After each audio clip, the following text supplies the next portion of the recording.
Hi guys, it's Becky, and welcome to Planet Facts with Becky.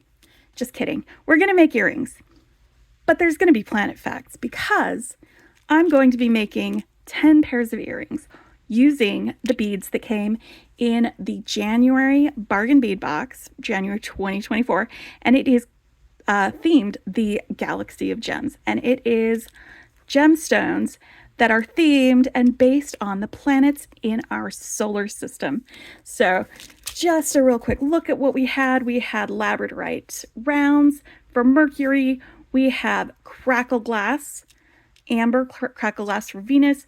We have lapis and chrysocolla rounds for Earth. There was carnelian for Mars. Some striped agates. That's this one back here. That is for Jupiter. We have some tiger skin jasper. That's for Saturn. And there were also some little rings that went with that tiger skin jasper round, the bead frames that we can put on there for Saturn's rings. And we have some aqua quartz. That's this really light blue color. And then some sodalite for Neptune. And they did not forget about our Plutoids. They did not forget about Pluto. And we have some labradorite or moonstone faceted beads. I got moonstone in my box, and that's for moons and Plutos. We also have some beads that represent the asteroid belt, and I've been using some of these also for some of the moons with that. And these are gold-plated lava stone beads for the asteroid belts, and then blue goldstone is for outer space. And this is one of my favorites. I'm just gonna I never get tired of this. If you look at the blue goldstone, you can see all those sparkles within it. It's this dark blue color, and it is our outer space beads. So I'm going to be using most of these today. And again, we're going to be making 10 pairs of earrings. And I know you're saying, but Becky, there are only 8 planets in our solar system, 9 if you still count Pluto. But I'm also going to be making one representative of the asteroid belt, our main asteroid belt. And when we get to Pluto, I'm going to include some of the other Plutoids that are out there and the Kuiper belt. So hold on to your tushes because we're going to get to that. But before I do that, I just want to say that I want to address something from my last project with this box. And that is that I made a mistake when I was doing it. I made a necklace based on the solar system. And if you would like to watch that video, I will put a link to that in the description below. I'll also put a link to my unboxing video if you'd like to see that. And in this, and I know some of you are space nerds too, and you probably noticed that I did my gas giants in the wrong order. And there's a reason that it was done in the wrong order. It wasn't a correct reason, but it's because this project was a remake of a previous project that I did that was one of the first projects when I started making jewelry. I wanted to make a solar system necklace, and look how tangled this is. Holy cow. And when I was making this one, see, this is why I had to remake it. Hold on a sec. This is ridiculous. All right, so one of the reasons I wanted to remake it is because it didn't hang right and things were on there wrong. But one of the things about this necklace is that my sun was at the center of it. And in this necklace, my sun is over here on the side. So when I was doing my gas giant strands, which, oh my goodness, see why I had to remake this? I should have untangled this before we started this. Okay. There we go. That's much better. All right. No.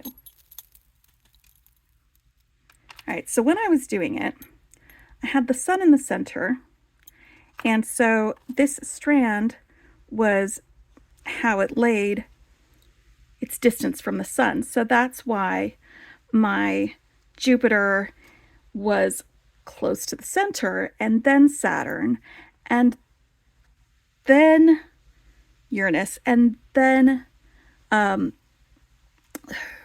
Neptune, and then Pluto way out here. And that's why it is in this order. And when I was making this one, I said, oh, I'll just use the same order I did before, because I didn't think about the fact that I had done a different, like from right to left kind of order. Didn't work for that one because the sun was in the middle. But this one, my sun is over here on the side. So from left to right, sorry, I'm going to be fixing that real quick before we get started on our earrings. I just wanted you guys to know that I'm aware of my mistake. I didn't do it during my video, but this is how you can fix it. And this is one of the reasons why I chose simple loops, is so that I can make adjustments if I need to with these guys. So let me just open this guy up a little bit there, because I'm going to also need to put this one on the other side of that. So it will go in this order now for this one. I've got Jupiter, Saturn, then Uranus. Let's close this. And after Uranus, let me open this guy up a little bit.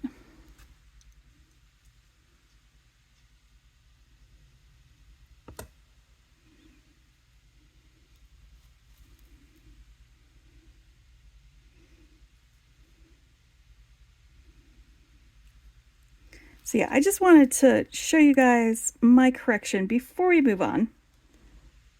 Because yes, I know what order the planets come in. I was just really excited about this box.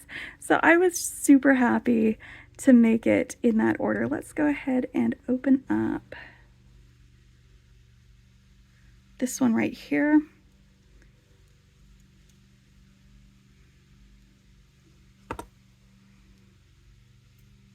And I will put this on there.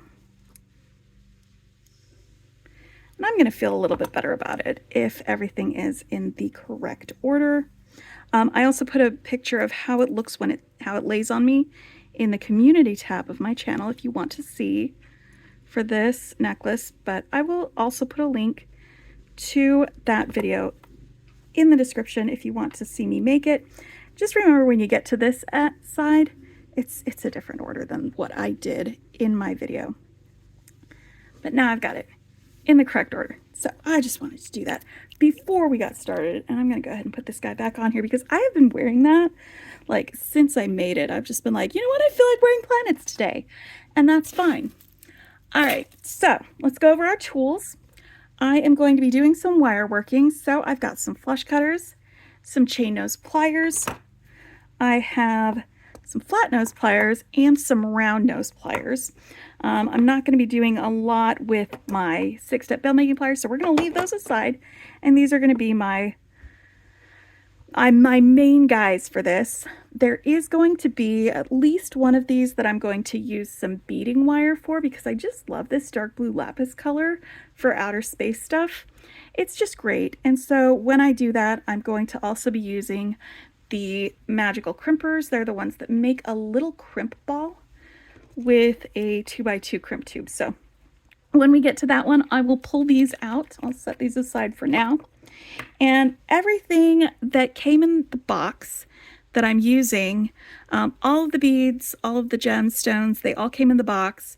Everything except for some head pins. I've got some ball head pins, and I've got a couple of flat head pins, but you can use either, or you can mix and match them when you do those. And I've got some 22 gauge wire that I'm going to be using for some of my wire wrapping parts. I went ahead and made my favorite ear wires ahead of time. I have a little video that shows how, it's a real quick one that shows how I make these. And it is a lot of fun to do. Let's move my tools aside and let's go ahead and jump into this, because we got 10 pairs of earrings to make. So let's get started, and we're going to start with Mercury. I'm going to scooch just a little bit closer so that The field of view for my camera is just what we're working on and not all of that other stuff. And this is going to be a pretty simple and pretty easy earring to make. We're just going to use just a little head pin. We're going to make a drop and we're going to attach it to our sun charm because Mercury is the planet in our solar system that is closest to the sun. All right, so let's pull out our guy and we'll talk a little bit about Mercury and what we're doing with that. So let's grab our head pin and our tools. All right, so Mercury is, again, closest planet to the sun. For every 2 orbits of the sun, it takes around 88 Earth days. It is the smallest of all of the 8 planets in our solar system.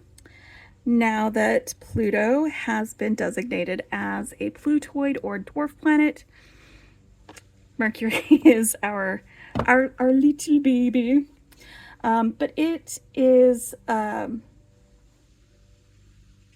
see, where's the rest of it? Compared to Earth, it is about, I don't know. It's not as big. It's maybe a little bit bigger than our moon, but it goes so quickly around here that they thought that it was 2 different stars because they'd observe it on one side and then like a couple days later on the other side. So it's only 88 days, but a day on Mercury is 176 Earth days. So it's tidally locked to the sun. And that means that the same side is facing the sun as it goes around. It is the second, or after Earth, it's the second densest planet. It's composed mainly of heavy metals and rocks, and it is right out there. It has 38% of Earth's gravity. That's about 1/3. And it is only the second hottest planet. It is not the hottest planet. It has the widest range of temperatures though, because the side that is facing the sun is super hot. It goes up to 800 degrees Fahrenheit during the day, but on its cold side, on its side that doesn't face the sun, it goes all the way down to negative 280 degrees Fahrenheit.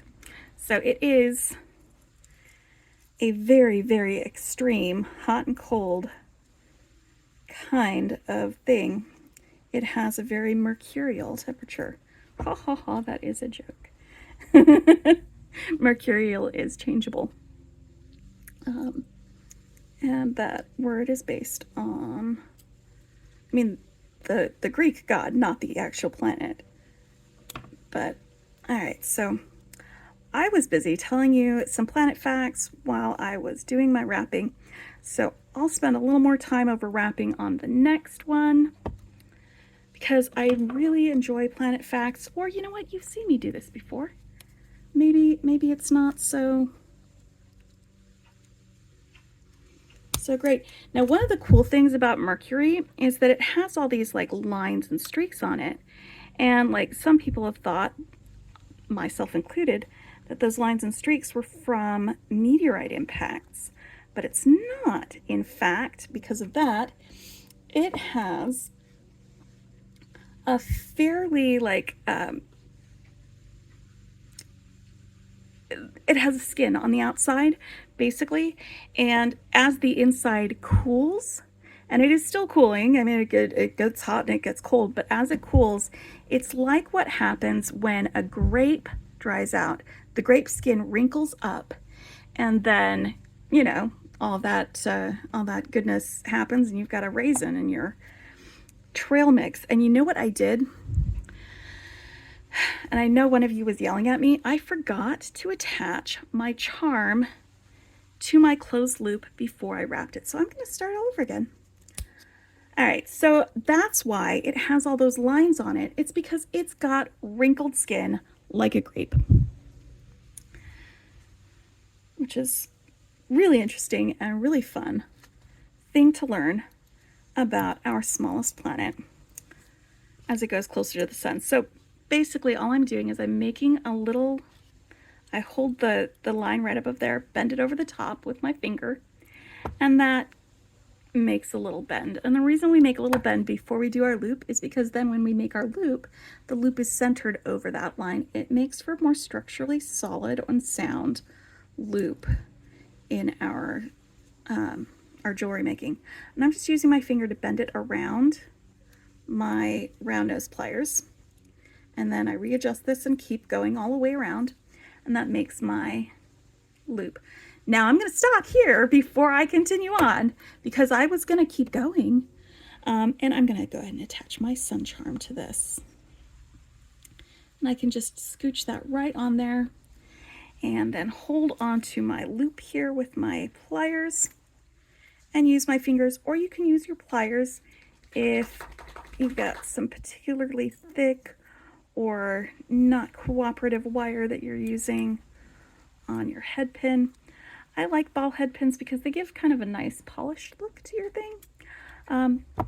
But a flat head pin would look just great as well.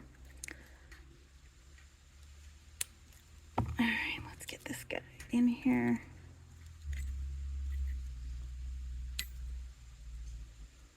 I'm just tucking my edge so it's not sticking out. And now to get this attached to my ear wire, because I like having this loop on my ear wires when I make them, it helps the beads or whatever I attach stay on there a little bit easier and not slide off.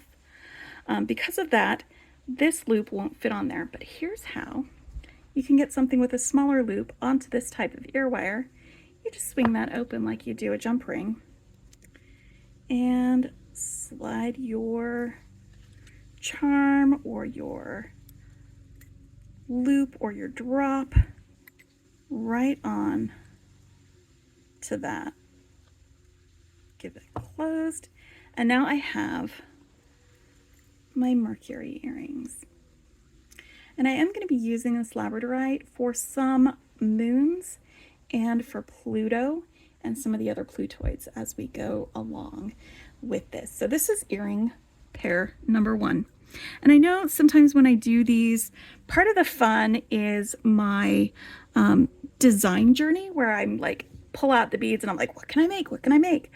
Because there are so many earrings, I decided to skip that and go ahead and figure out how everything worked first. Also because I'm going to be so distracted with planet facts, because that's what we're doing today.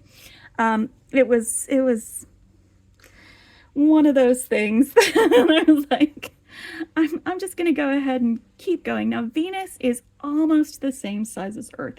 It is our closest neighbor, and it is the second brightest object in our sky. It is sometimes referred to as the morning star, the evening star. One day on Venus is longer than 1 year on planet Earth, and that's because it takes a really long time for it to rotate on its axis. So it has a shorter year than we do. It's 225 Earth days. So a year on Venus is shorter than a day on Venus. Weird, right? but that's okay. It's about 81% of Earth's mass. It has no moons or rings. It is a strong, independent planet who don't need no moons. And that's why for this one, I decided to pair it with some outer space beads, because it is a strong, independent planet who don't need no moons. It is also the solar system-wide hot or not champion for 4.6 billion years. It has a surface temperature, its average surface temperature is 863 degrees Fahrenheit.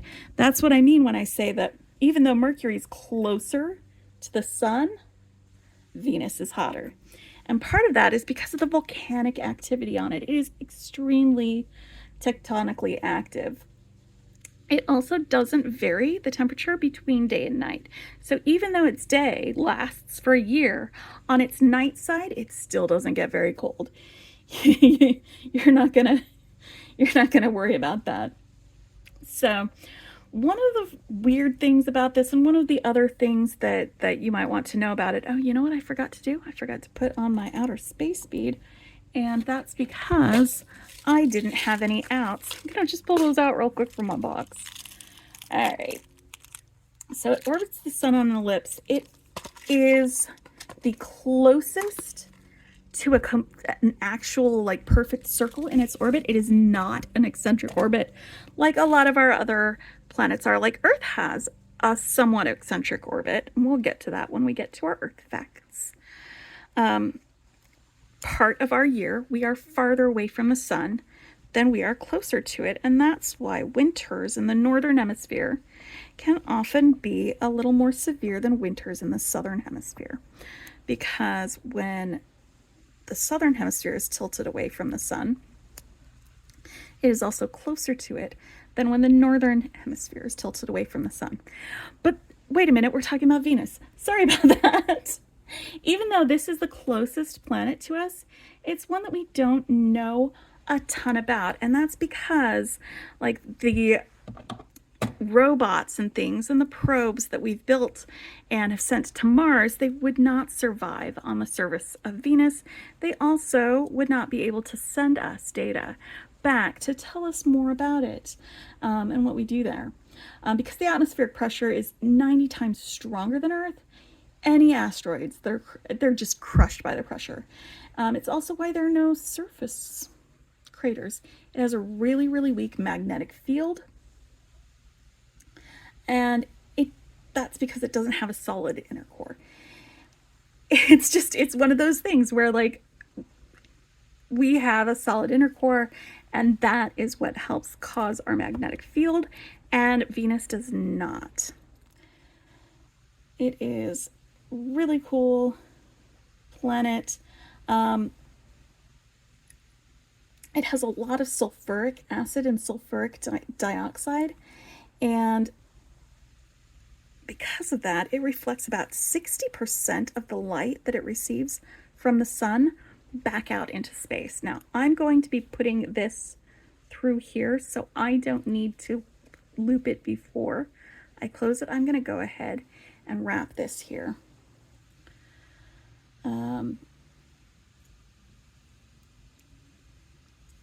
Again, we can't take photos of it because of all the clouds, but there's some radar mapping that we've been able to do from satellites that have flown by, and then we can analyze that data to get a better idea of what the surface of Venus looks like. And they had Pioneer Venus and Magellan studying that, and it has so much volcanic activity, and it has a bunch of mountains because of that, but again, no solid core.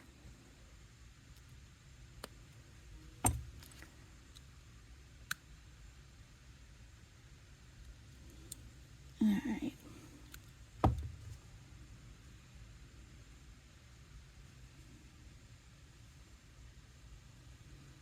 And here's our very slow moving crackle glass Venus. And this is our second planet and our second pair of earrings. Like I said, these are very simple, very easy earrings to make. As we go through, they will get more complicated after we pass our inner planets. All right, you know it, you love it, it's where you live. It's the planet Earth.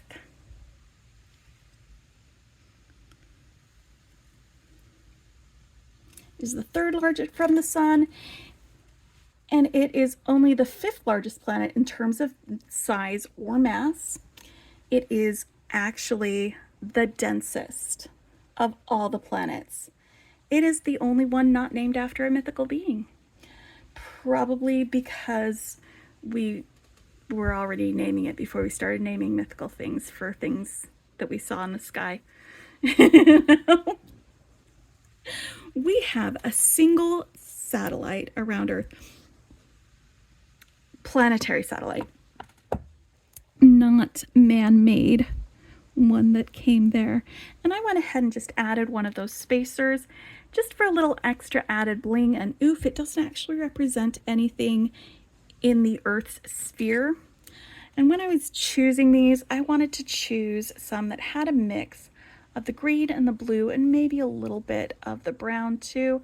I think this one has some white streaks in it, so it's going to be a really nice one for representing Earth. It was formed somewhere around 4.5 billion years ago. Out of all the planets in our solar system, it's the only one that we know supports life. And you know, that's why we like it, because this is where we live. We wouldn't be here if it wasn't for the fact that Earth supports life. Where are we? So our rotation is gradually slowing down. It's about 17 milliseconds per 100 years. Eventually, our days in about 140 million years from now will have increased from 24 to 25 hours.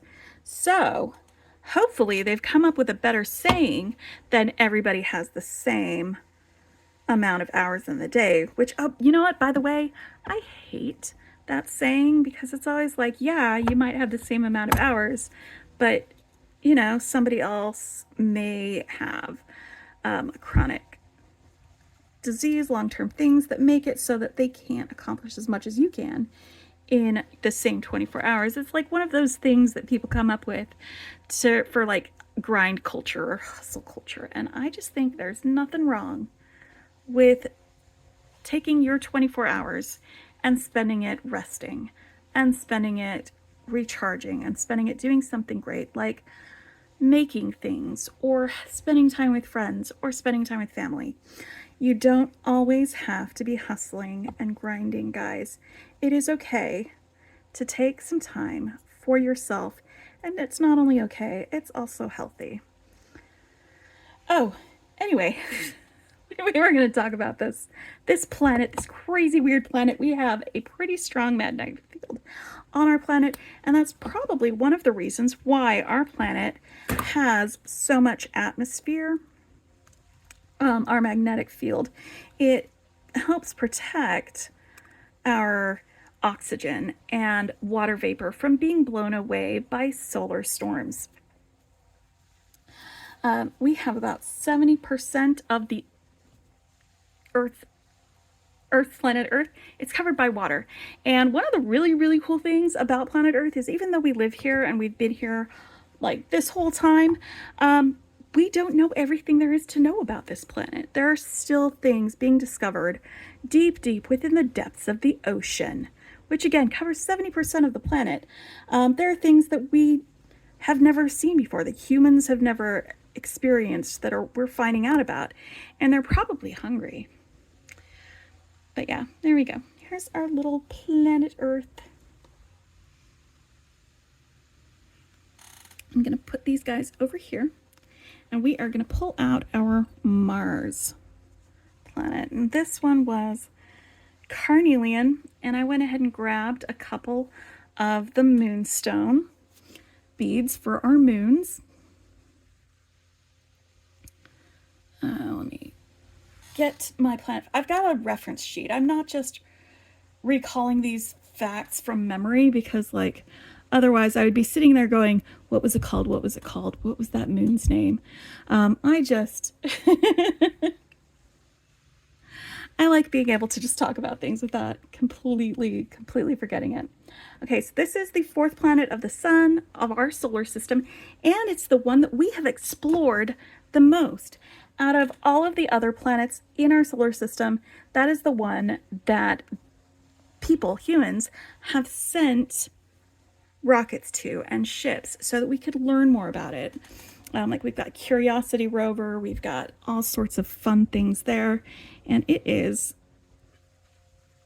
something that has captured our imaginations when we think about what other planets life could possibly exist on. And the thing is, there used to be water on Mars. There used to be an atmosphere. It does actually still have an atmosphere. It's just a really, really thin one. And it is, let's see, where are we? So it is 15% of the volume and 10% of the mass of Earth. but it has similar landmass because of how much of Earth is covered by water. Also, the gravity of Mars is about 37% of the gravity on Earth, so you could jump 3 times higher on that planet than you do on Earth.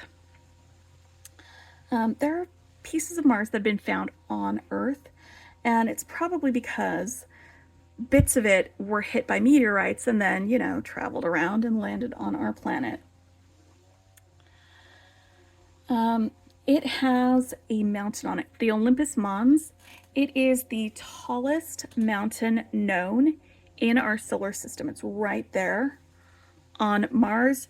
It was formed probably billions of years ago. There's evidence that there was volcanic lava, and it might still be active. It's the second highest mountain, topped only by a peak on an asteroid. All right, so it has pretty huge dust storms. It is the most hospitable to life after Earth, but it would take a lot of work and a lot of changes for it to be able to support human life. All right, let's get to our moons. All right, so these are the 2 moons. It's Phobos and Deimos. And they are smaller than Earth's moons. I'm sorry, there's a buzzing noise, but that's because somebody is doing yard work outside. And so if that's bothering you, I apologize, but I can't control when people do their yard work. You would hope that since we're having some real cold weather, that people would be like, well, you know what? It'll be fine. We can let it go for like the weekend. But that's fine. All right. So it does have seasons just like Earth, and it also is tilted on its axis by 25 degrees. It's similar to Earth's 22 degrees. So Earth's is like that, and Mars's is like that for our axial tilt. But it is the most eccentric of all of the planets, which means that when it orbits the sun, it's farther away at part of its year and closer at other parts of this year, and it has the greatest variance in its orbit of any of the other planets in our solar system. All right, so I'm going to go ahead and do the same thing I did with the others. Like I said, these are really easy. All of these are just simple drops. I've got the planets and I've got their moons, or the sun and space. And it's a really simple design, fairly easy to wear. And that's all I'm doing with that. It also doesn't have a magnetic field. Although some folks posit, some scientists think that it might have maybe 4 billion years ago. All right. Also, the atmosphere is really similar to Venus's, and it is one of the least hospitable. It has 95% carbon dioxide.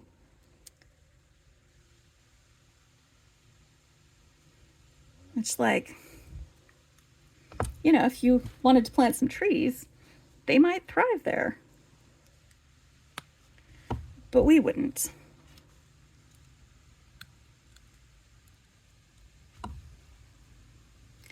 Also, the air pressure is extremely low because it has an extremely thin atmosphere, only 1% of that found at sea level on Earth. You'd have to travel 35 kilometers above the Earth's surface to get to the same thinness in atmosphere that you have just on the surface of Mars. All right.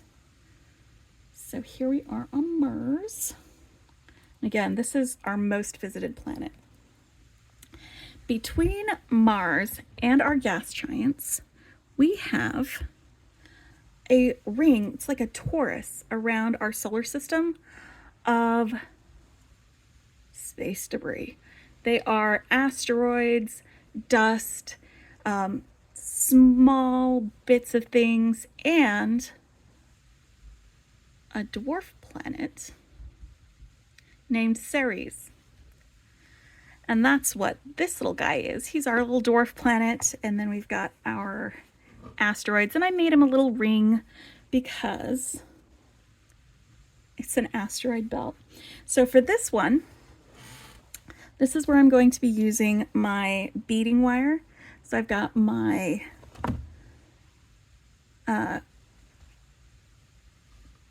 crimper, I've got my dark blue lapis beading wire, and I've got a crimp tube.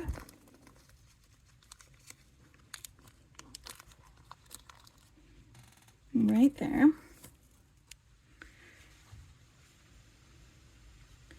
And I've got one dwarf planet, several asteroids, a few bits of rock dust and ice,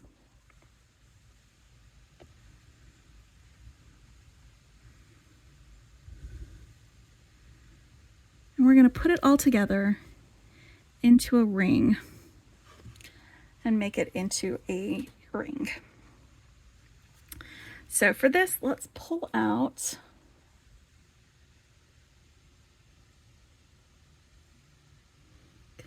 Ceres.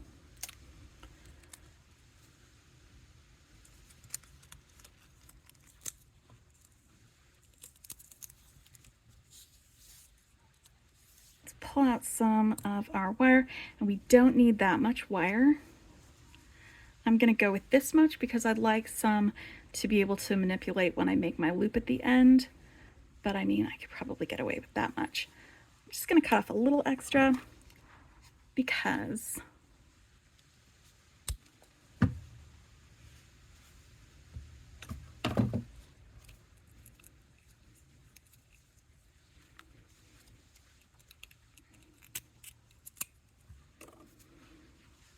right. So let's go ahead and just plop our Ceres right down in the middle, and let me tell you about the dwarf planet Ceres. And one of the cool things about the reclassification of Pluto as a dwarf planet is that there have been a lot more bodies out there that were also reclassified as dwarf planets. Ceres was an asteroid.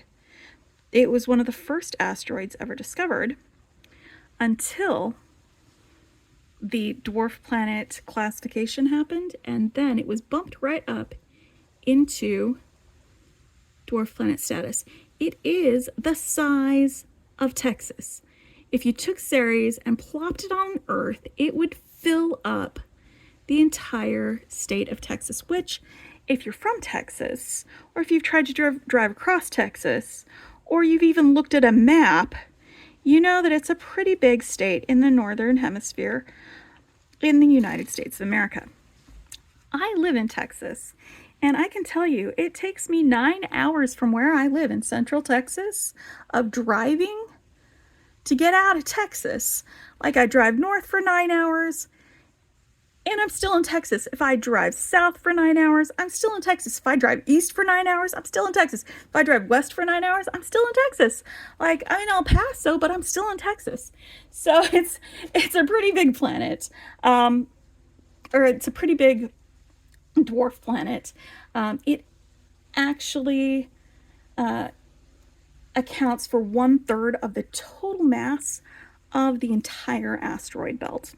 So there are a lot of other asteroids out there that are fairly large, but none as big as Ceres, none as close to achieving that dwarf planet status as Ceres. And it is also the only dwarf planet that is in the inner solar system, not the outer solar system. All the other dwarf planets in our solar system are located in the Kuiper belt, or Kuiper belt, sorry. We'll talk about the Kuiper belt when we get there, but my pronunciation is a little bit weird because, like, it's a Dutch name, and like it's pronounced Cooper in Dutch, and then in English we call it Kuiper, and it's just a little ridiculous. Anyway, the other dwarf plants like Pluto and Eris and some of those other ones, they are out again, almost extrasolar system, out there in the cloud of meteors, dust, and planetoids that circle our solar system. And, you know, we haven't discovered all of the things that are out there yet. It's pretty far away, and some of our better telescopes are trained upon things that are far more distant than our solar system. But let's talk about Ceres. It is likely believed to have a rocky core with an icy inner mantle, and that is about 100 kilometers thick. That ice might contain as much as 200 million kilometers of water. I'm trying to read while I'm also doing the thing, and so I am mingling the words. I'm going to say that again. 200 million cubic kilometers of water. That's more fresh water on this tiny planet than we have on the planet Earth. So, you know, it would be a really good source to get water from if you were going to be building space stations out there, rather than getting water from Earth and transferring it. If you had something on the belt, you could get water directly from there. It completes its orbit around the sun every 4.6 Earth years. It also makes a full rotation every 9 hours. So a day on Ceres is 9 hours and 4 minutes. So, like, you know, it's sleep for a day, work for a day, sleep for a day, work for a day. It wouldn't be a terrible way to spend your life on that planet.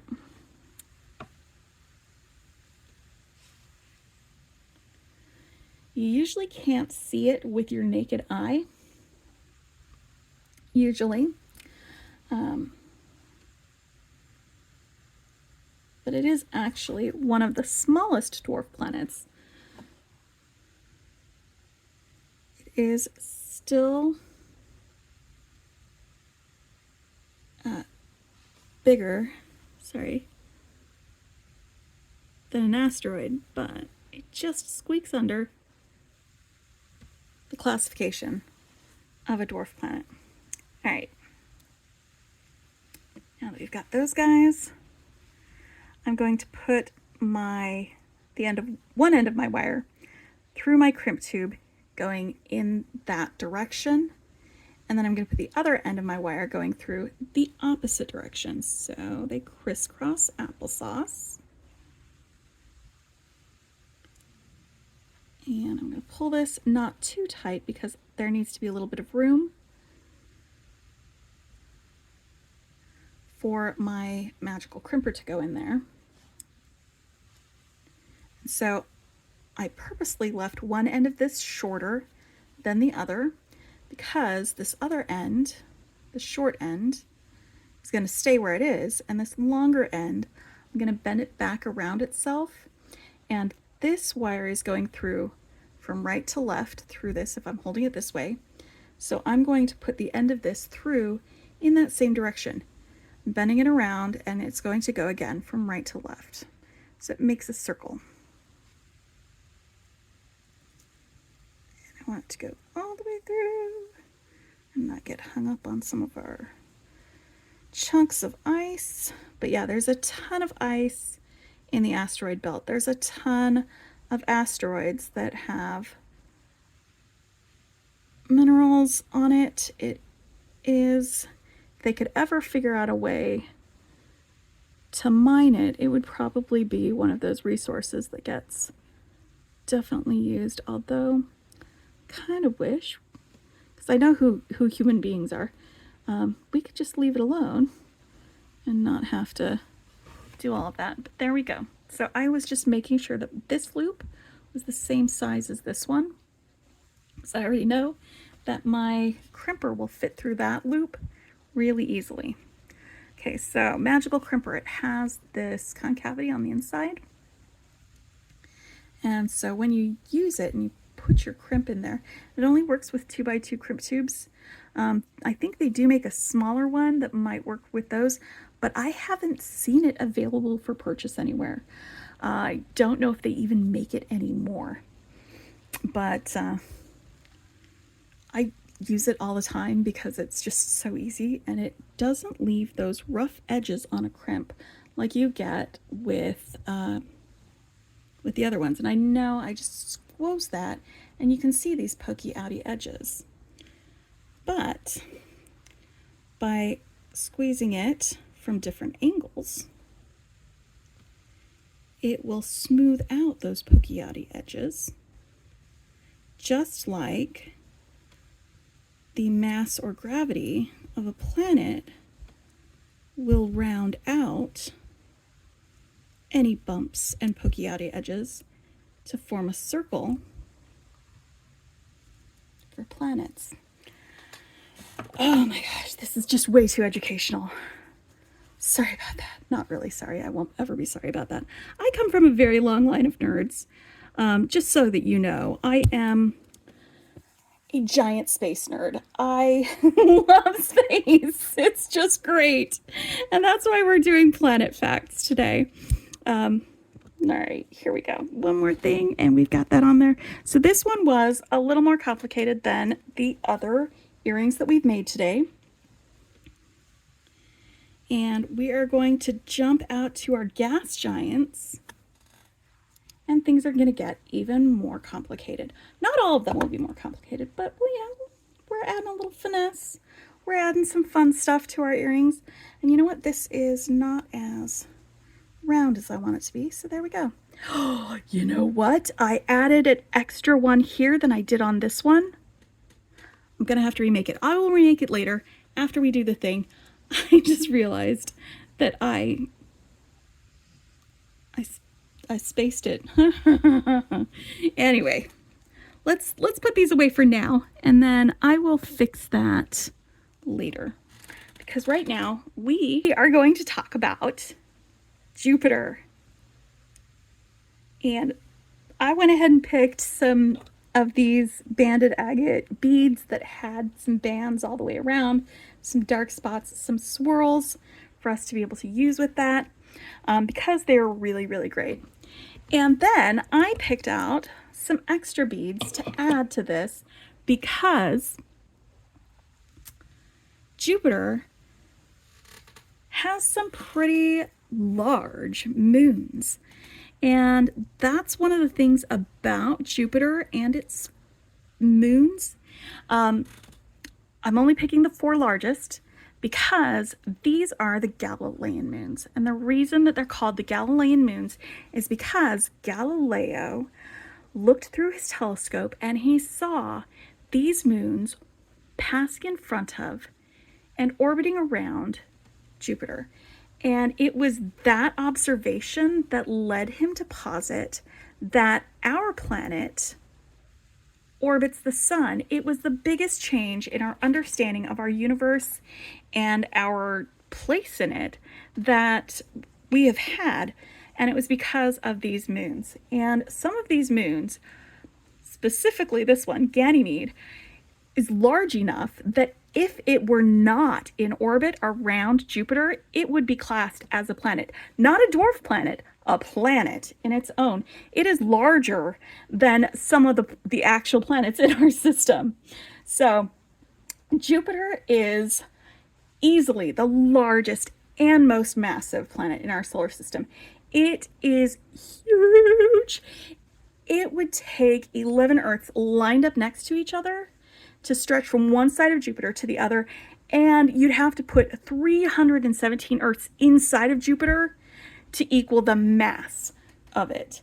So, you know, if you tried to stand on Jupiter, you're gonna get crushed to death because the gravity is gonna be just huge. Although you'll probably die before you get there because of the atmosphere. Anyway, there are a lot of moons of Jupiter. They've got some inner moons, Metis, Adrastea, Amalthea, Phoebe. Then there are these Galilean moons that we're going to talk about, and they are Io, Europa, Ganymede, and Callisto. I put your Ganymede down here, so we've got our Callisto, Io, and Europa coming around here like this. And for this is what we're going to use our 22 gauge wire for. And I'm going to go ahead and cut off about 7 inches of wire, and I'm just warming this up between my fingers. And because I'm going to be using one of these moonstones beads, I'm using 22 gauge wire because the moonstone will not fit on thicker wire. It has sort of small holes, and that's fine. All right, so there are some outer moons that have a regular elliptical orbital path. They're probably captured asteroids, and that's just, you know, little guys that are spinning around our solar system, and they pass by Jupiter, and Jupiter's like, hey, because it's so attractive, because it's so massive, that they're like, well, I guess I'm gonna hang out with you for the rest of my life. That's just what happens because gravity. All right, so some of the other cool things about Jupiter is that the first sightings of it were by the ancient Babylonians. It is a planet that you can see with your bare eyes. You don't have to use a telescope for it. It was 1610, by the way, when Galileo discovered these 4 moons. That's why they're called the Galilean moons. It also has the shortest day of any of the 8 planets. It's huge, but it also spins super fast. It turns on its axis once every 9 hours and 55 minutes. So like while you have a 9-hour day on Ceres, that's only because it's small. It's not because it turns real fast. Jupiter spins like a madman. That's how it goes. It also has a flattening effect on the planet, so it's not perfectly spherical.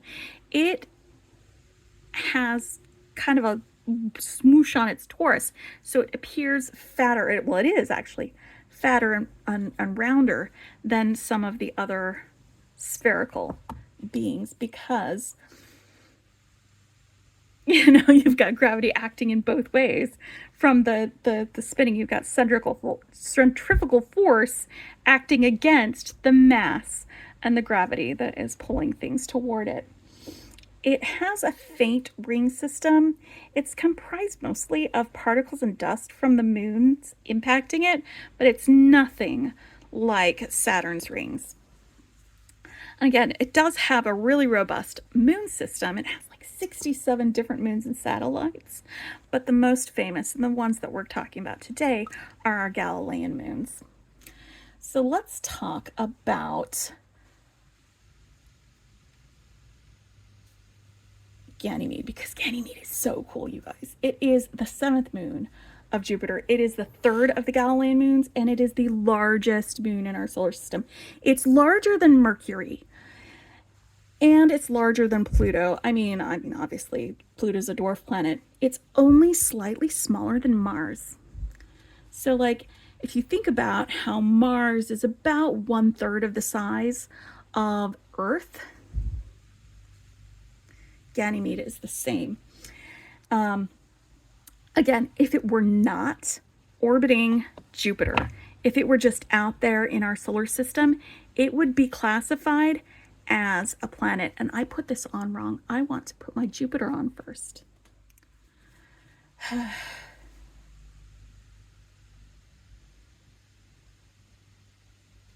So, where were we? Another really cool thing about Ganymede is that it's the only moon in our solar system that has a magnetic field. It's a pretty faint magnetic field, but it also is because it has a liquid iron core, and that causes it to have some convection actions within it. It has equal amounts of silicate rock and water ice. It has oceans underneath its surface. It has metallic iron and iron sulfide core. And that's the thing, is there's so much ice around it. It's also covered with highly cratered dark regions on it, which is another reason why I pulled this guy out here to represent it. The lighter regions aren't as old as the rest of Ganymede, and that's because the volcanic activity with its iron molten core means that it refreshes the crust. It's the same reason why there's only a few meteor or crater impacts that you can see on Earth.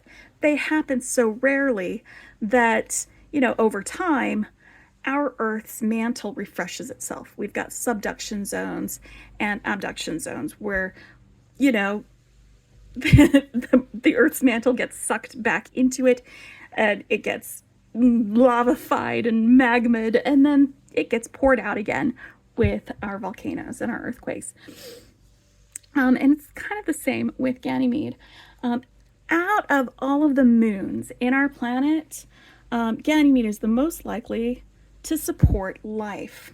So we had some planets that were most likely to support life. The moon is the most likely to support life on this one. So here's what I'm going to do. Before I go any further and move on to our other moons, I'm leaving some space between Ganymede and Jupiter and our little loop up here over at the top. I'm just going to pinch both of these right there where they're at and use my thumb to push this up around. And we still have some room here. So next step is going to be to come around while I'm pinching that, this, and I am going in the opposite direction of this one, which is perfect. That is what I wanted to do. And now, before I do anything else, I'm going to put on some of our other planets. So I'm going to pull up one of these lava rocks, stick it on here, and I am going to talk about Callisto, because that is another one of that. It is 99% the diameter of Mercury, but it is only 1/3 of the mass. So let's get this over here in front. Oof. I'm pinching all three of these together and then moving with my finger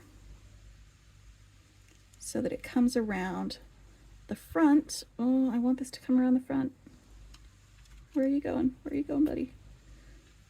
The front of this and up towards the side. Like that. All right. I'm going to stop here. All right.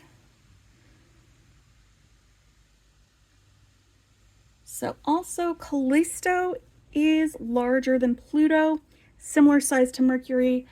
It could also be a planet if it wasn't orbiting Jupiter. We could have had so many more planets, guys.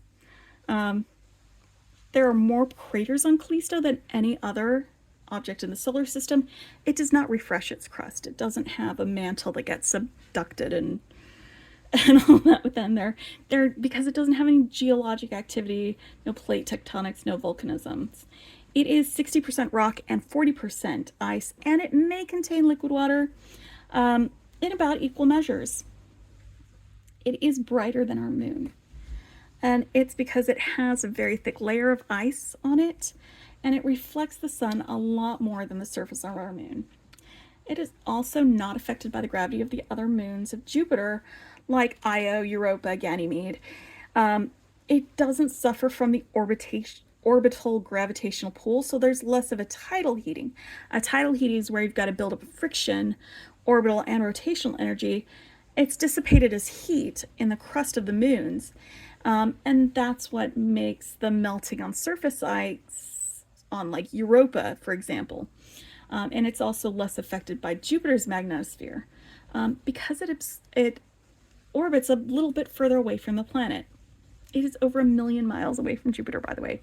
1 million miles, but it's also tidally locked, so the same side faces Jupiter at all times.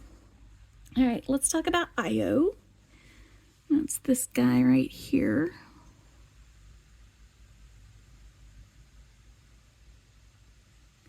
Oh, I almost forgot. I'm just gonna do a little bend and then bend it right back, because that very, very tiny kink is gonna stop this from scooching all the way down.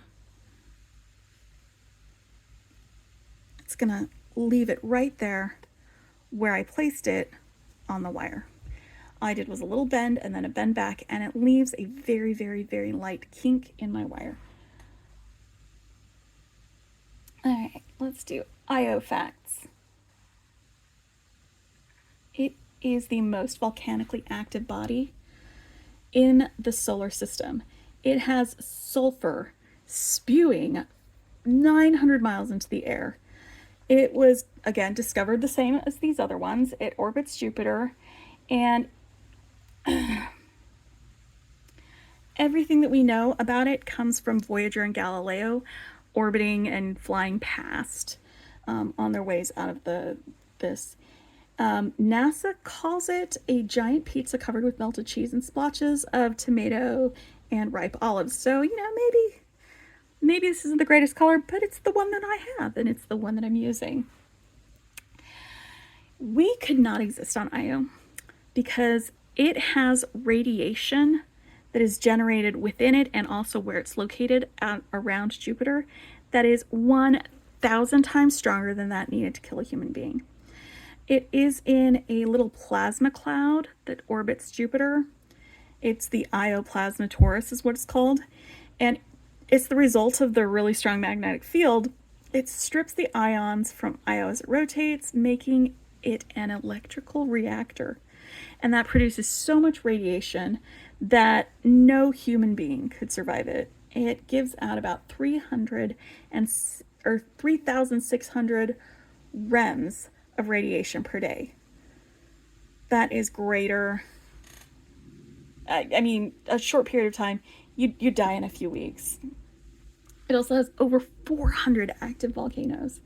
It's the only other world than Earth that has active volcanoes and is the most geologically and volcanically active in our solar system. And again, it's the tidal heating. It gets stretched as it orbits Jupiter. It's the gravity of Jupiter acting on the mantle of this planet as it goes around during it. It also has mountains larger than Mount Everest. All right. What do we have? And then Europa. Let's just finish this up. Let's get Europa on here. Blah, blah, blah. All right, so I'm going to bend this around here for the wire. I'm going to pinch this here.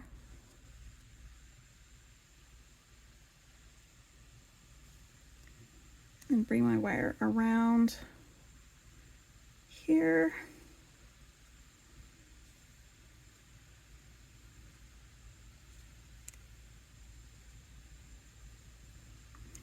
I was so busy talking about my planets and the moons, I forgot to tell you how to make this.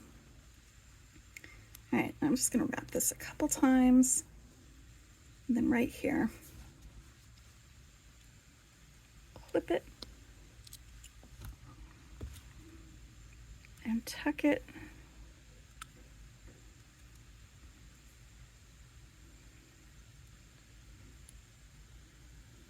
And there we go. We have Jupiter and our Galilean moons.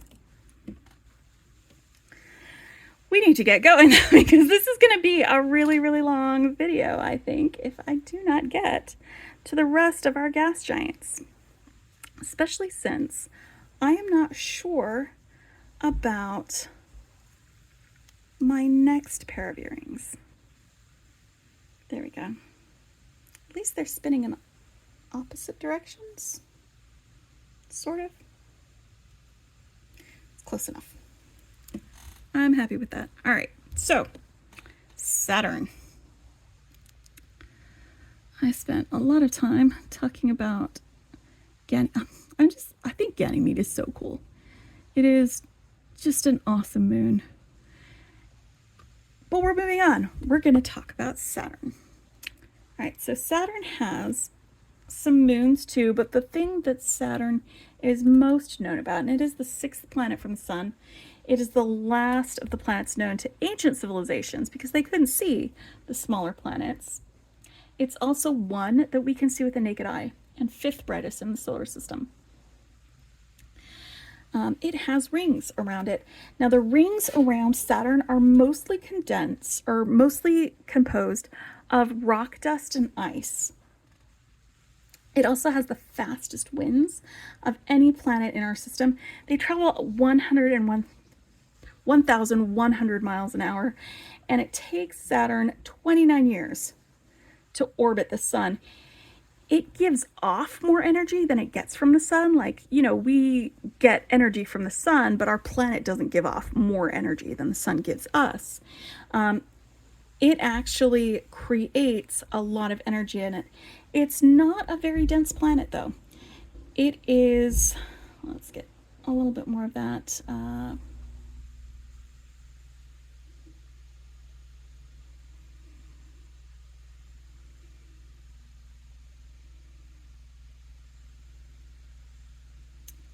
And it's pale yellow because its upper atmosphere contains ammonia crystals, and so that's what reflects back from that.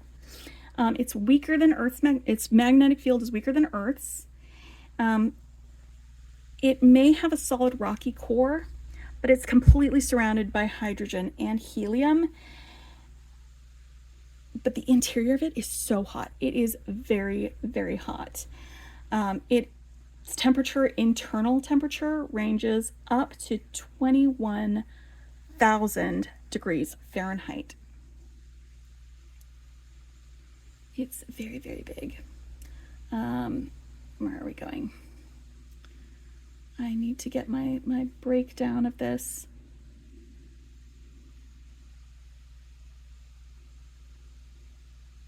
It experiences seasons just like Earth because it has a similar axial tilt. However, its year lasts 10,756 Earth days, or about 29 Earth years. It also has the 3rd greatest orbital eccentricity behind Mercury's and Mars. So it is, at some points of its year, much further away from the sun than it is at other points. Alright, it does have a really interesting thing with its rotation, though. Its rotational speed is about 10 hours and 45 minutes. It is second to Jupiter. Jupiter's fastest, then Saturn. Also, it has a more of a toroid shape, so it's flattened out when you look at it. Alright, so again, the rings, there's a ton of rings. Just billions and billions of ice particles, traces of dust. It's not rings made up of asteroids or planets. And it's the rings that are really what I wanted to call attention to with my design. Now, I made this, and then I kind of had second thoughts, and I haven't decided that this is what I want my second earring to look like. So I've got my Saturn. I've got a Titan. Titan is one of the moons of Saturn. There's another moon too. I can't remember the name of the other moon. Moons. Where's the moons?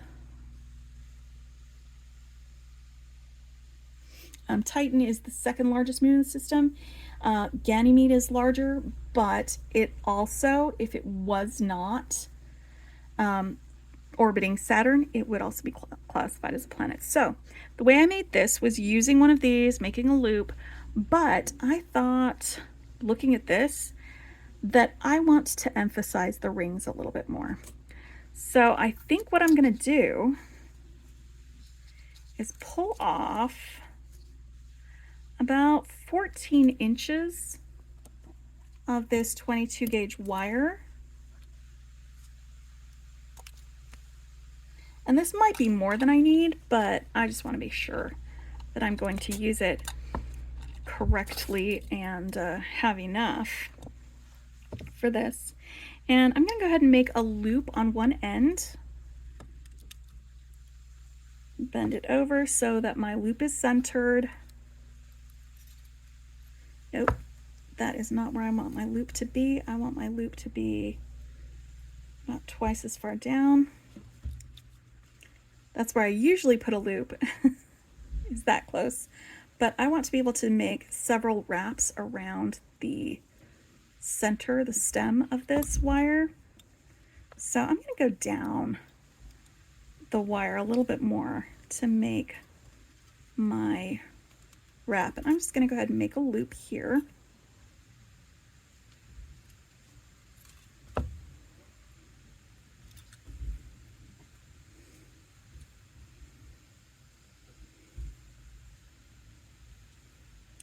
And I'm going to wrap around this. Let's see, 1, 2, 3,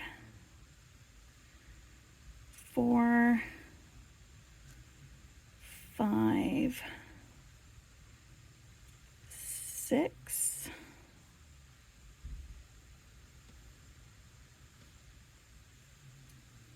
7, 8, 9. There you go. I gave myself 10 good wraps, making some room there. I'm going to go ahead and cut off my excess.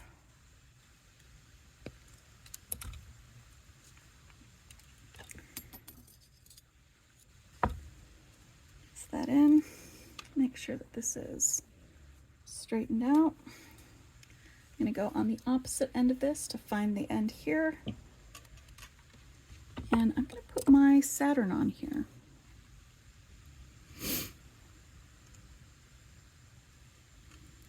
And to do that, I already took the time before I started this to find a bead that would fit in this bead frame. So that's why this is super easy for me, because I already looked for that. So we're going through the bead hole, we're going through the bead frame, we're moving the bead frame along here till we find the hole, match up the hole. There we go. So now I've got it here in its thing. I'm going to scooch it all the way down to here. And then I'm just going to grab this and figure out where on here I need to bend. Okay, so right about there. So if I hold this there, and bend it over the top, that's going to give me enough room to wrap the same number of times on the other side. So I'm going to make another loop. I wonder if you guys know where I'm going with this. I'm going to make more rings because Saturn has so many rings. And I am going to do a herringbone wrap for those rings. And we need room between this loop and the other loop for wrapping our herringbone.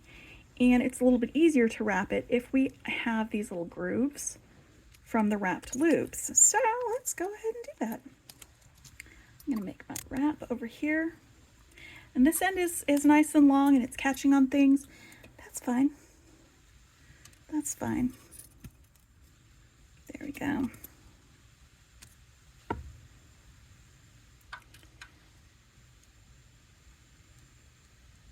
All right, and I'm going to do this before I make little droplets or anything with these, because I'm still going to have these as part of my design, but it's going to be after I do my herringbone wrap. So I'm going to wrap around here. I'm just going to keep wrapping around. 2, 3, 4, 5, 6.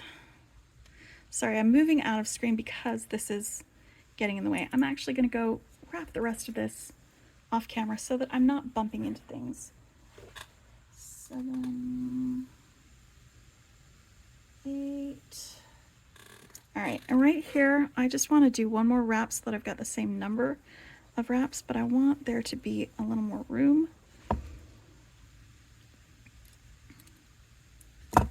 Oop. Let's just go ahead and oof.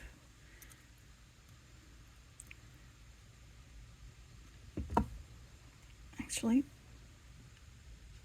maybe that'll, there we go. I pushed with this against my finger very carefully so I don't bend the core of my wire. Since I couldn't get my... All right. So now that we've got this, let's make our first ring, or our second ring actually, because our bead frame is our first ring. So I'm pinching this and the bead between my finger while I use my other hand to move this around in a curve. I'm trying to keep it outside of the bead frame. I'm going to pinch where the bead frame is and here, and then bend this over with my finger.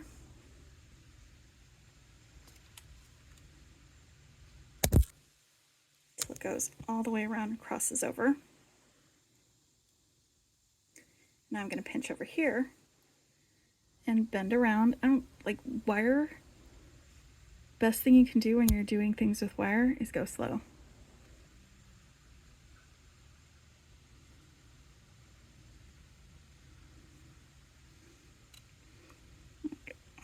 Trying to make sure it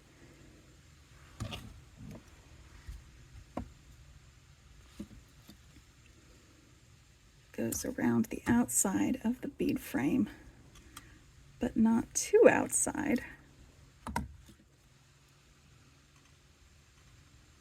There we go. Need to be a little bit rounder on the bottom and the top. Again, go slow. Holding this with my thumb while I bend around my core. And we're going to go here, pinching the bead and this with my thumb.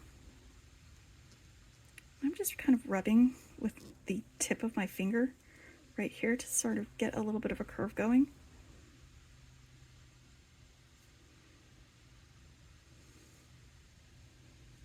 All right, I'm ready to wrap again.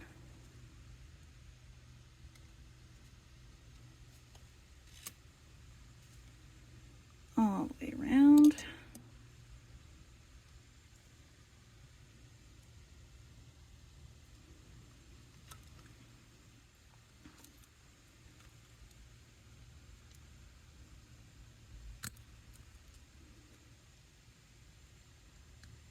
There we go. All right, and we're still going. Using my thumb.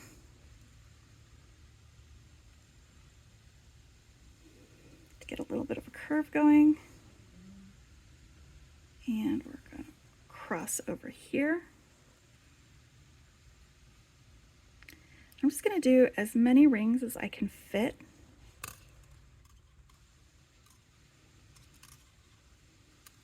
On each of these. Okay. Tip of my finger, make a curve all the way around. Super fun. You may have noticed that I'm not doing planet facts. That's because I'm concentrating on what I'm doing. There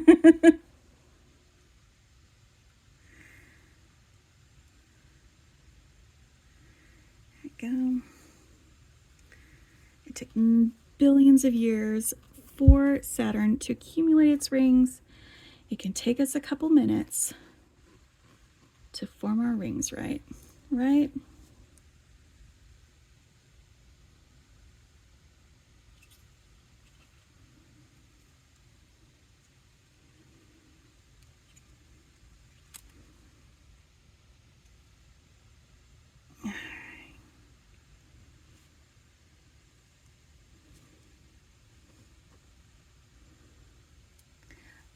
And I think I may end up liking this one a little bit more than this one, if I'm real honest, just basing it off of where I'm at so far.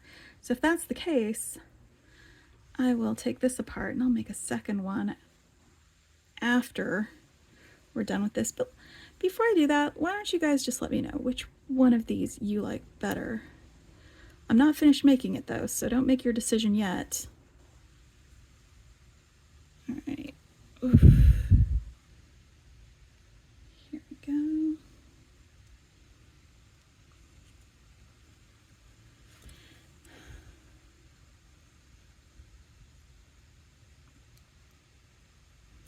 I'm just flattening this out so that my rings are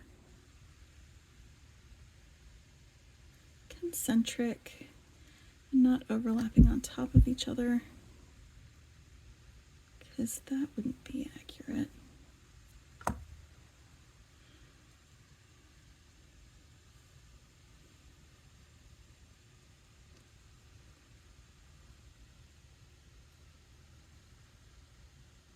Oop, I think we are almost to the end. I think I can do one more ring on the other side.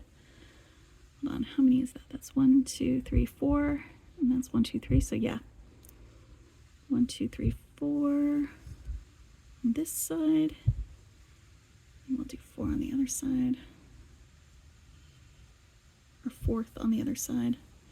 And it looks like I cut off exactly the right amount of wire for this.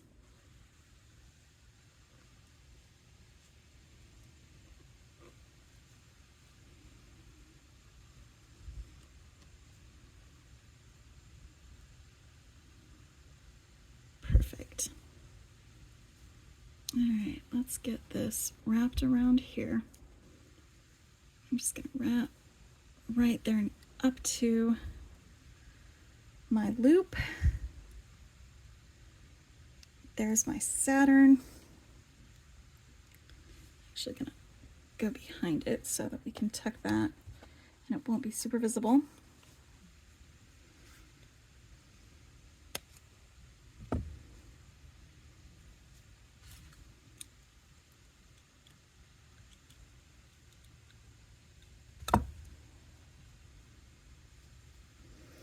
So they are not perfect loops, my rings,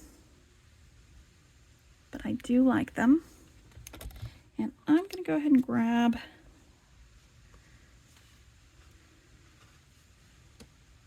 this ball head pin, and I'm going to make a little drop with one of my bicones for Titan. It's going to be a wrapped loop. I bend it over the top. I'm going to make a loop, and before I close it, I'm going to loop it onto the end of my Saturn.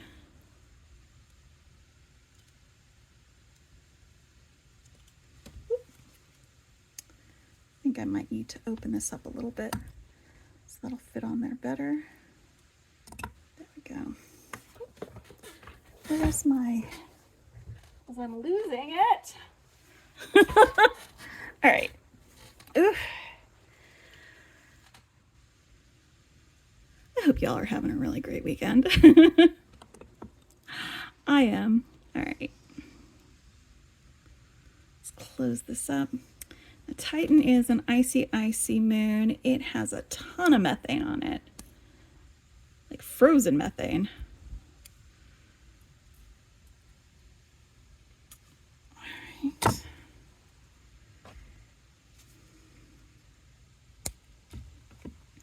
Like the same beads, but totally different looks, depending on what you're going to do with it. I'm just going to make a real quick link with my other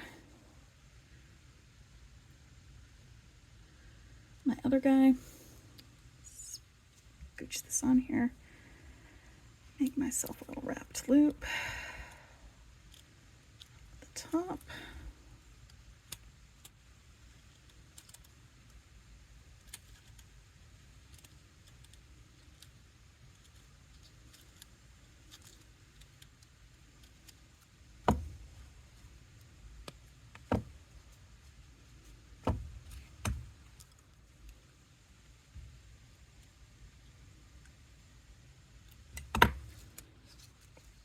Like, this off and do another wrap loop at the bottom.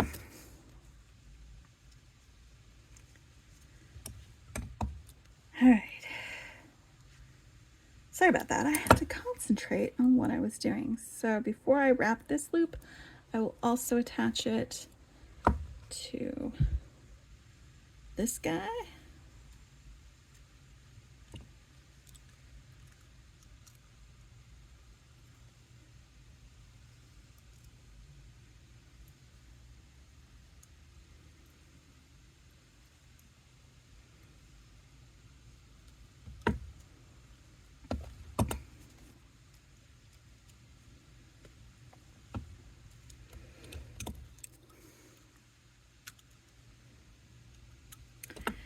And sorry for the impromptu, like, designing thing, but I just thought Saturn deserved a little more of an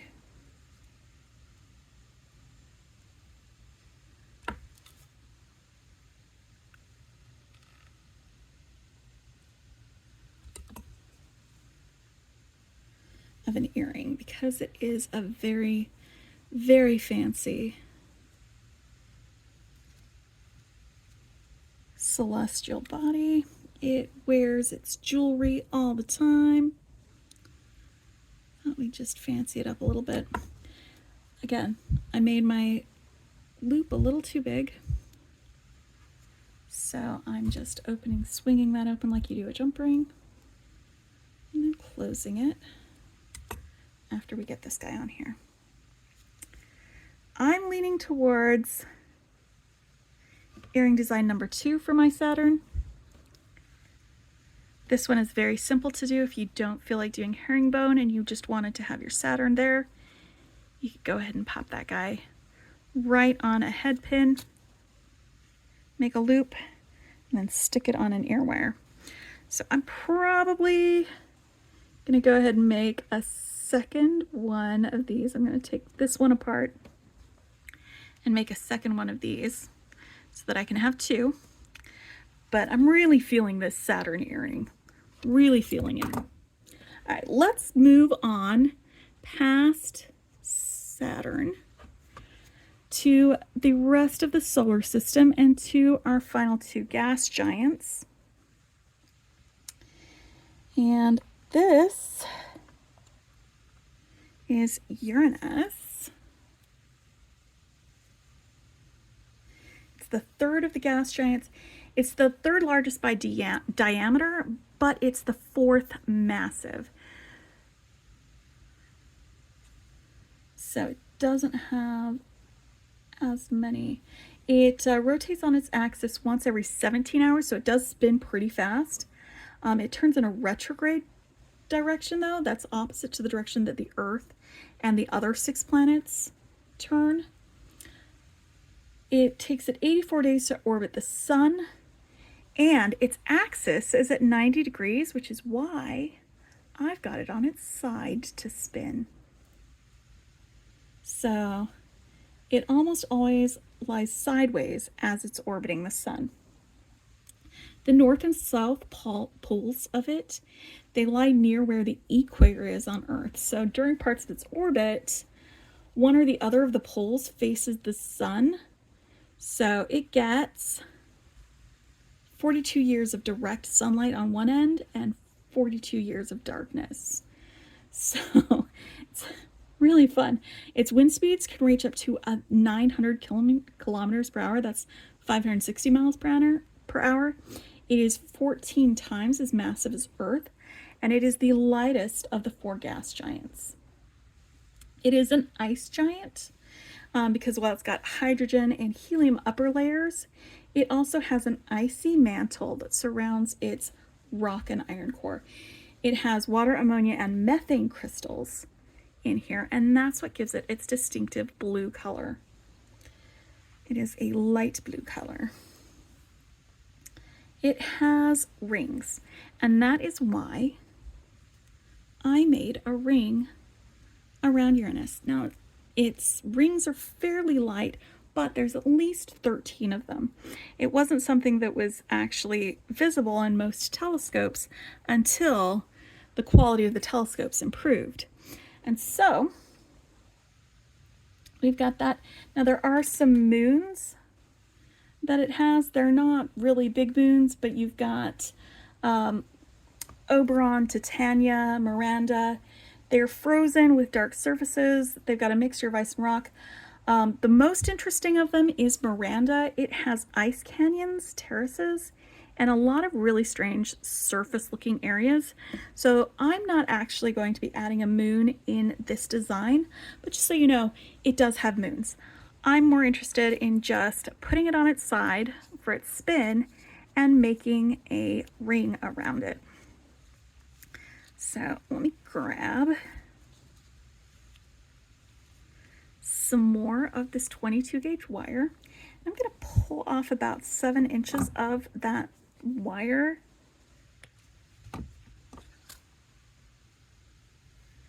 And pretty close to the side, I'd say about 3/4 of the way. I'm going to just do a little bit of a bend here. It's not a sharp bend, but it's just a little bit of a bend so that part of it goes up. It can go up at an angle if you want. It can go up straight.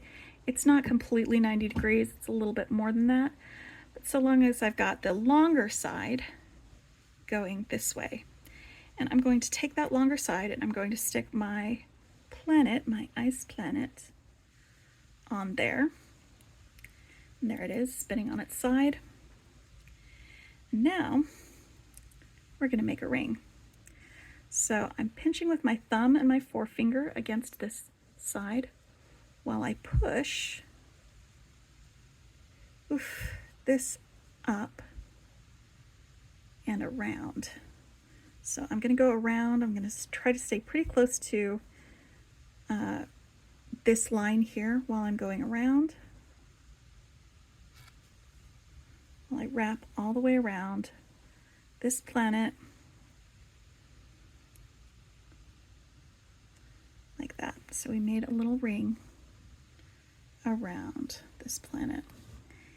And now I'm going to bend these together and I'm going to hold these two together so that I can figure out where I want to make my bend in this wire. I think it's going to be there. Yep, that's going to make it about even. All right, and then this one I'm going to bend this way.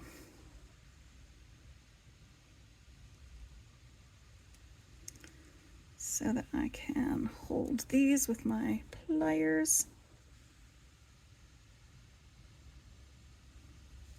Let me hold it with my pliers over here so that you can see what I'm doing a little bit easier.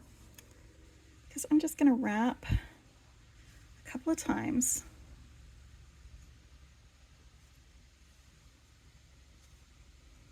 Around that. If you wanted to, probably up here, you could go ahead and add a Miranda. You could grab one of the asteroid ones. You could grab a moonstone and just stick it right up here before you make your loop. I think that would look great, actually. You know what? I'm going to remake this one because I just decided that I am going to do this one differently. I am going to add Miranda because Miranda's interesting. There we go.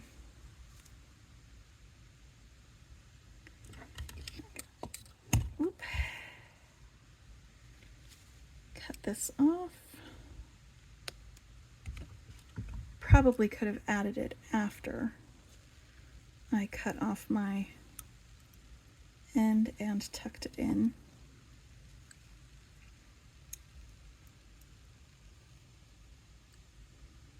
But I was busy making decisions. There we go. And now I'm going to make a loop up here above our little moon.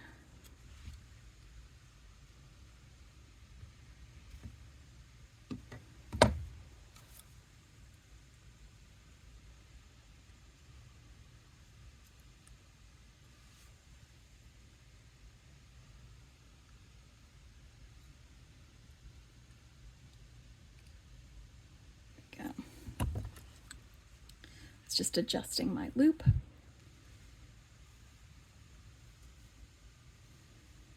There we go, yeah. I actually do quite like that. I am going to remake this one with the addition of a moon. This is a really pretty kind of, what is the word? Minimalist kind of necklace. Or not necklace, earring. So there we go, Uranus. That is the second to the last of our gas giants. And our last gas giant is Neptune. And it spins really fast. So when I was making this one, it's again another drop. Really simple, just use your head pin, add your planet, and grab a moon. Where's my moons? Because Neptune has a moon called Triton. It is the 8th planet of the sun. It is the 3rd largest planet, but it's only the 4th largest in diameter. So it's pretty large, but it's not as large as some of the other gas giants because it's more dense. It has the 2nd largest gravity of any planet in the solar system. The only one that has larger gravity is Jupiter. And it has Triton. It was discovered just 17 days after Neptune was discovered. Its largest moon. It does have other moons, but we're just gonna use its largest one in our little design. Again, it spins very quickly on its axis. And its equatorial clouds take 18 hours to complete its rotation. Neptune does not have a solid body. There is no rock core. It is like basically gaseous all the way through, and that's why it's the clouds that rotate and not the core for that. It has dark spots, and these are represented here with, you know, the different bits of the lapis. Wait, this was lapis, right? I'm just making sure. No, sodalite, yeah. So sodalite has light and dark spots. Their dark spots are like giant storms that have been raging for like a millennia on that planet. Its climate is super active. It has large storms that go across that. They've been just blowing forever, and it spins. It spins a lot. It does have a ring system. It has 14 moons, but the most interesting and the one that we're doing there is Triton. Triton, it spits out particles of dust and ice from below its surface. It's pretty, it's people think that it was just caught, that it was an asteroid or something, or maybe a comet that was caught by Neptune and became its guy there. Its little friend.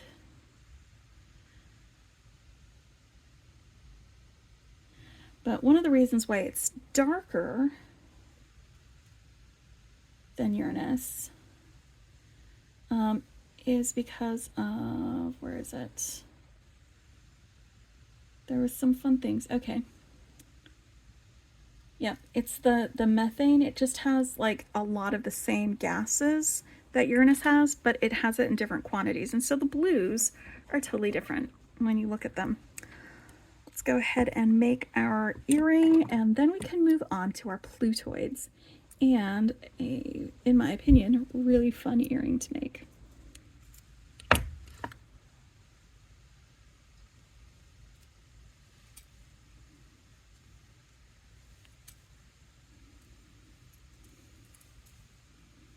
So, there we go.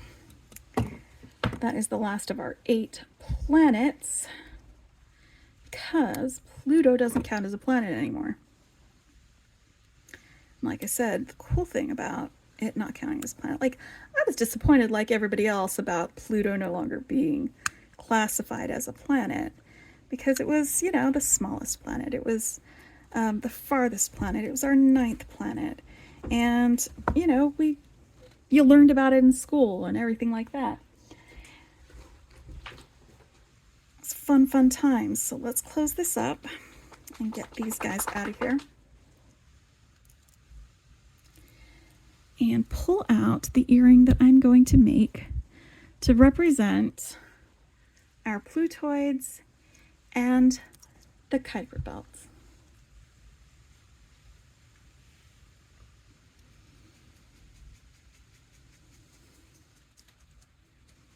Now, it is a dwarf planet, Pluto. And this is it right down here. There's another dwarf planet called Eris that is like the second largest. Well, I mean, it's the second largest dwarf planet. Pluto is. Eris is actually bigger. It's more massive. There's a couple of other dwarf planets that also exist within the belt or just around the belt out there. They're called Plutoids for that. And that is Haumea Makemake. They're named for Hawaiian gods instead of Greek gods, like these are. So for this, I'm including some outer space beads and some meteorites because these guys sit right out there on the belt. Now I'm not including, in this, I'm not including Haumea and Makemake. I'm just including Pluto and Eris and some asteroids and outer space. So for this, I'm using some of this chain that came in our box. It has the texture to it, so it has sparkle and shine. So we're going to be using that. And for this earring, I went ahead and pre-cut a couple of lengths of chain. I've got one chain that is 20 links long and another chain that is 14 links long. I've also got a 6mm jump ring, a 5mm jump ring, and I went ahead and made drops out of our goldstone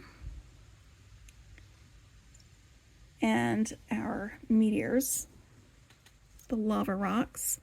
Let me show you how I make the drops for Eris, and then I'll make a little drop here for our Pluto.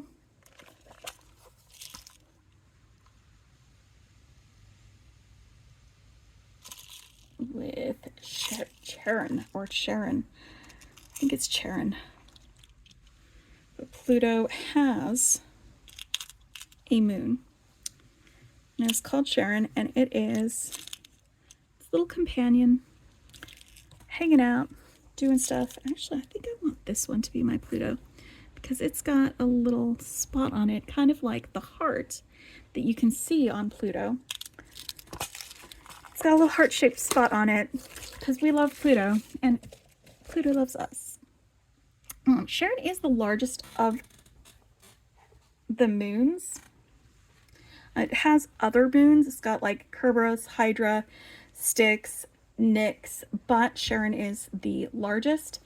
It hovers over the same spot on Pluto, which is why I put them together like that. So it's always faces the same side. It's also so large that Pluto and Charon, they orbit each other. Like the center of gravity between them is not Pluto. Pluto and Charon, like they are binary. They're a binary system. They're binary planetary objects. Well, not planetary. In stellar objects. No, solar system objects? I don't know the words for that. But it's because if it was a bigger planet, if it qualified as a planet, it might have enough mass that Sharon wouldn't pull at it. But because they do, they they orbit each other. Instead of Charon orbiting the one planet, they orbit each other like that. There we go. That makes it better. I'm just trying to make it make sense, you know? All right, so let's go ahead and put these two together. It used to be a planet, now it's not. Now it's something cooler. It is a dwarf planet. And because we have that classification of dwarf planets, there's so many other things that we've learned about. Like, I would have never thought about this Eris or any of the other Plutoids. We probably would never have learned about it. I wouldn't have learned as many things about Ceres if it hadn't also been qualified or classified as a dwarf planet. All right, so for this, I am just going to go ahead. I'm going to make a wire wrapped loop for this drop, and I'm going to use the 5mm jump ring to attach it to its chain when I get to that point in putting things together. I'm just making my drops, and then we will assemble.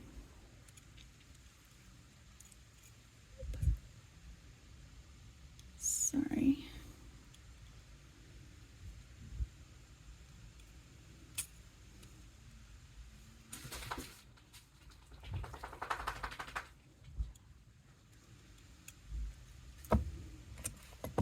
But yeah, the Kuiper belt is another asteroid belt.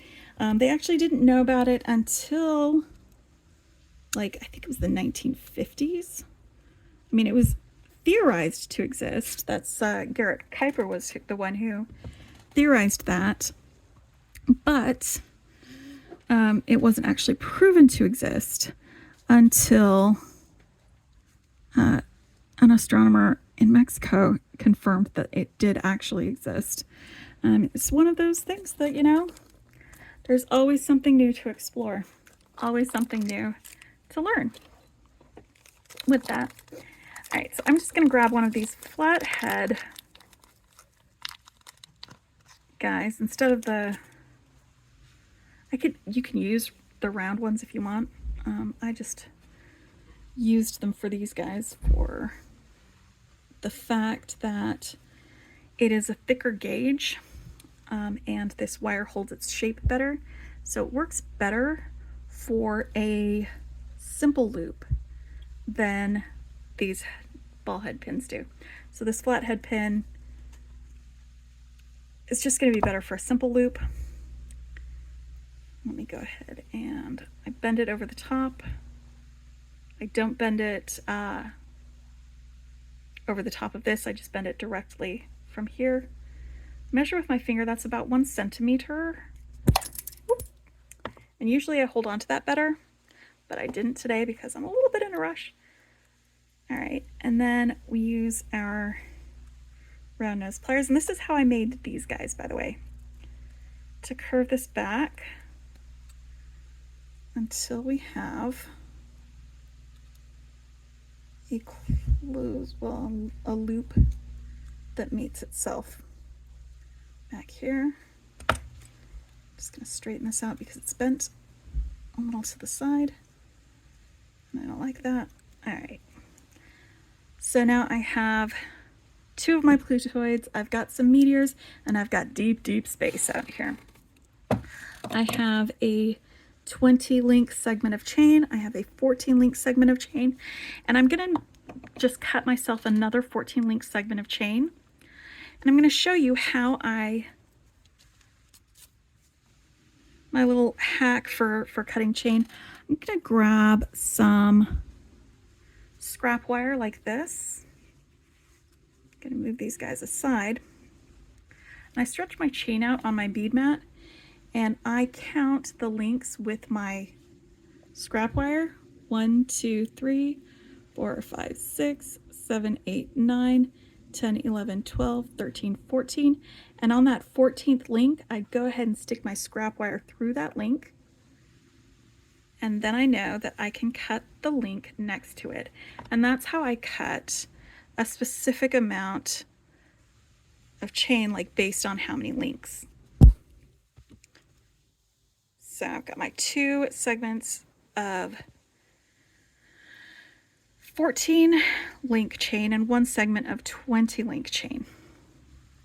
All right, now I'm going to actually, let's attach our dangles first. When I made this first one, I attached the chain first, and then attaching the dangles was a little more problematic. So I'm going to attach the dangles first. All right, I'm going to grab my 5mm jump ring.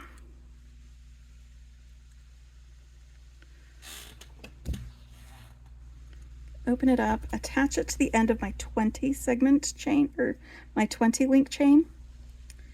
And I'm also going to grab my Pluto and Charon, and I am going to close that up. And then on the other end of this chain, in this last link here, I am going to attach my Eris. Keep in mind this is Eris with an IS, not Eros with an OS. Eros is an asteroid that lives in the main belt. Eris is a planetoid, a dwarf planet that lives out near the Kuiper belt. All right, I'm going to swing that open like you do with the jump ring, and then attach the last link in this chain to it and close it up. Yes, this is going to be so much easier than the way I did it before. So now I've got two planets, two dwarf planets attached to that chain. I'm going to take one meteor and one outer space, and I'm going to attach these to each end of the 14 link chains that I have here. So let's open up this guy, put it on the end of this chain.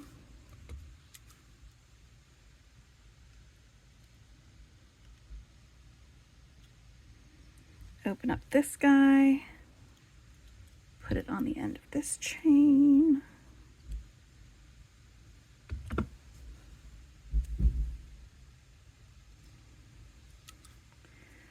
I think I can honestly say this is my favorite bead box of the year. I mean, it's only January, but I doubt that's going to change. I mean, we'll see. Maybe it will, maybe it won't. I'm going to do the same thing with my other 14-inch segment. I'm going to attach one end here and one end there. And then I'm going to attach this one to the other ones.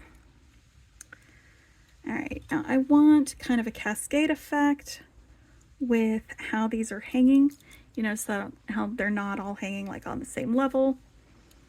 So I'm going to be stringing my chain onto my 6mm jump ring. I'm going to count my chain links to do it. Now this is 14 links long, so I'm going to slide this through on the 6th link from the meteorite end. So I'm going to go 1, 2, 3, 4, 5, and that's my 6th link right here. I'm going to put that on right there. I'm going to scooch that down there. And the next one that I want to put on, do you see how it's kind of staggered? The next one that I put on is going to be this. It's 20 segments. And how did I do that? Was it 11 for one, so that it was 11 and 9? Hold on, let me get these next to each other. Yeah, it was 11 and 9, and the 11 one is the one that has Pluto on it. So it's not only a longer drop, but it also has more chain segments or chain links.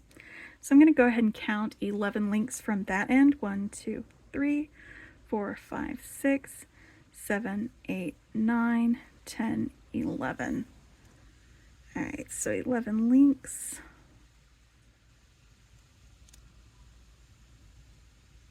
There we go. And now the next one that I'm going to put on is this one. And we're going to do the same thing with it. We're going to count 5 from the meteor side. 1, 2, 3, 4, 5, and then on the 6th link, that is the link that I'm going to slide on my jump ring. And now they're all attached and ready to dangle. Because we like a little jangle in our dangle. Alright guys, I am almost all done. I'm all out of planet facts. Whew. It didn't take as long as Voyager did to get to Pluto though, let me tell you. That took a while.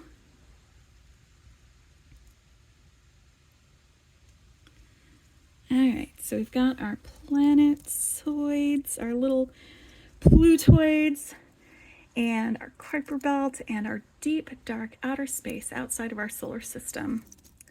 Right here in these dangly guys. So let's go over our planets and our earrings one more time before I say goodbye. Woof. All right, so our first one was Mercury, our smallest planet and closest to the sun. Our second was Venus, our strong, independent, hottest planet who don't need no moon. Our home planet, the one that lets us live, Earth, with our moon. Mars, our most often visited planet, with both of its moons, Phobos and Deimos. And then we have our asteroid belt. And again, I'm going to remake my other one so that it matches because I missed some of these moonstones. But we've got these with our closest dwarf planet, Ceres, right there. Let's move these guys along because we got to have some room for everyone else. Because you know what? Our gas giants are massive. Now for our gas giants, we've got our Jupiter, which, like, Jupiter's pretty awesome, but it's got some really cool moons too. Really love Jupiter's moons. And then we've got Saturn with its rings, the ringed planet with its blingy rings. And I just made more rings for it with the herringbone. And I'm going to remake this. I'm going to make a second one because I like this one best. I was going to ask you guys what you like, but you know what? I can make my own decisions, and I like that one. Then we've got Uranus on its side. And again, I'm going to remake this one because while I was making this one, I did decide that having its moon up there, having Triton, or wait, no, Triton is the one with Neptune. Which one was this one? Uranus's moon is... See, this is why I have a fact sheet. Hold on. Name of the moon, name of the moon. Miranda. Because it's named after, like, Shakespearean characters. Miranda's moon. Miranda. All right, because we decided to go ahead and include that. So that is not a strong, independent planet who don't need no moon.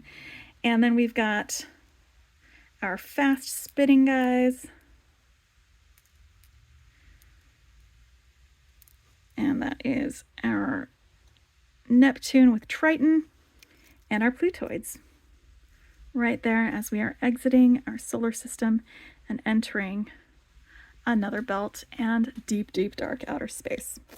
All right, I hope you guys enjoyed this. I know a lot of them are really simple earrings designs. Like, again, that should make it easy for you if you're new to jewelry making to be able to make. We've got a couple more complicated ones that give you more of a challenge if you wanted to make those too. Or you could just make drop earrings with all of those other planets and that would be fine. But I hope that you enjoyed this. Maybe you learned something about our solar system that you didn't know before. Maybe you already knew all of that and you were like, yes, she's right. Yes, she's right. Ganymede is such a really cool moon. That would make an amazing planet. It might happen. Anyway, I will talk to you guys later. Bye.